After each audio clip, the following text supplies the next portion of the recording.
చెప్పండి ఇప్పుడు రేవంత్ రెడ్డి గారు 2 లక్షల రుణమాఫీ అయింది అన్నాడు, మరి నిజంగా అయింది అనుకోవచ్చు? కాలేదా? ఎంతవరకు తీసుకున్నాం? నేను మా ఇంట్లో మా అన్నకి నాకు కలిసి 2,20,000 ఉంది. 2,20,000 ఎంత అయింది? ఎంత కాలేదు, అట్లా ఉంది. బ్యాంక్ వెళ్తే మీది 2 లక్షల పైన ఉంది, పైవి కట్టమంటారు. మళ్ళీ మేము అగ్రికల్చర్ మేడం అడుగుతున్నామో వద్దు, మేము ఒక టైం చెప్తాం, ఆ టైంలో కట్టిన తర్వాత అయితే ఇంకా కన్ఫర్మ్ మాకిటాం గవర్నమెంట్ ఏం చెప్పాలని వాళ్ళు చెప్తారు. 15 వరకు అందరికి మెసేజ్లు వస్తాయి, పడ్డాయి అకౌంట్లలో. మస్తుగా గవర్నమెంట్ మస్తుగా చెప్తూనే ఉంటుంది, పడితే కదా లెక్క. నాకైతే పర్లేదు.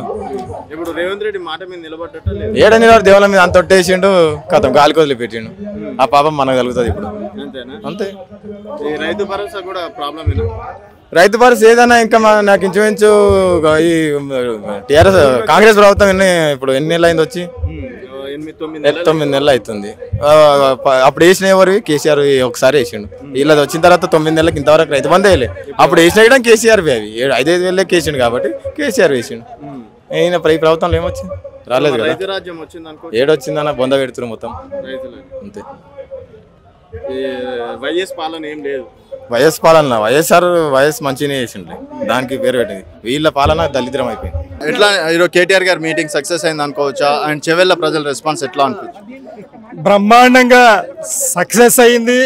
ఇది రైతులు స్వయంగా చేసినటువంటి నిరసన. ఇది పార్టీ ఏదైతే కేసీఆర్ గారు ఏలాన్ చేసిండ్రో, మరి రైతు రుణమాఫీ విషయంలో మరి రైతులతో కూర్చొని మాట్లాడండి.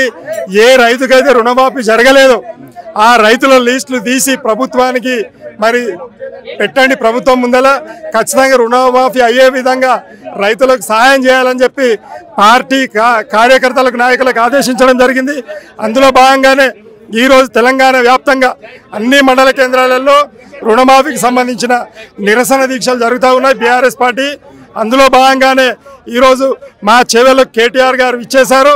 మరి ముఖ్య అతిథిగా మరి అలాగే సబితక్క గారు కూడా మరి ఆమె ఆధ్వర్యంలో ఆమె నాయకత్వంలో మరి రైతు రుణమాఫీకి సంబంధించిన నిరాహార దీక్ష ఈరోజు నిరసన దీక్ష తెలియజేశాం.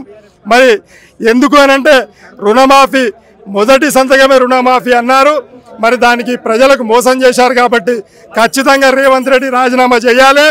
మరి రాజీనామా చేయకపోతే వచ్చే ఎన్నికలలో ఖచ్చితంగా ప్రజలు బుద్ధి చెప్పడానికి, రైతులు బుద్ధి చెప్పడానికి తయారుగా ఉన్నారని చెప్పి ఈ నిరసన దీక్ష ద్వారా మరి ప్రభుత్వానికి తెలియజేశారు. లేదండి, మీరు ఒక్కొక్కరిని మీరు అడగండి, మీకే తెలుస్తుంది.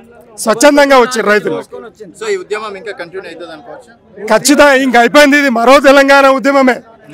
2వ దశ ఉద్యమము వల్ల రాష్ట్రం వచ్చింది. 3వ దశ ఉద్యమం వల్ల ఏదైతే మరి బంగారు తెలంగాణ కాన్సెప్ట్లో కేసీఆర్ గారు డెవలప్మెంట్ చేసే దాంట్లో ఉన్నారో, ప్రజలను పక్కదారి పట్టించి కాంగ్రెస్ ప్రభుత్వాన్ని ఏర్పాటు చేసుకున్నారో దానికి విరుగుడుగానే ఈరోజు 3వ దశ ఉద్యమాన్ని మొదలుపెట్టాం. అది రైతులతోటే మొదలైంది. ఎందుకనంటే కేసీఆర్ గారి మాట పట్టించుకోకుండా రైతులు తమ కళ్ళు తమ పొడుచుకున్నారు, తమ జీవితాలు తమను అంధకారంలోకి నెట్టేసుకున్నారనే బాధ రైతుల లోపల ఉన్నది, ప్రజల లోపల ఉన్నది. కాబట్టి దాందుకు విరుగుడుగానే ఈరోజు ప్రజలు సమాయత్తమై ఈ ఉద్యమానికి చేపట్టారు. మరి రేవంత్ రెడ్డి సీఎంగా దిగిపోయేంత వరకు ఈ ఉద్యమం ఆగదు.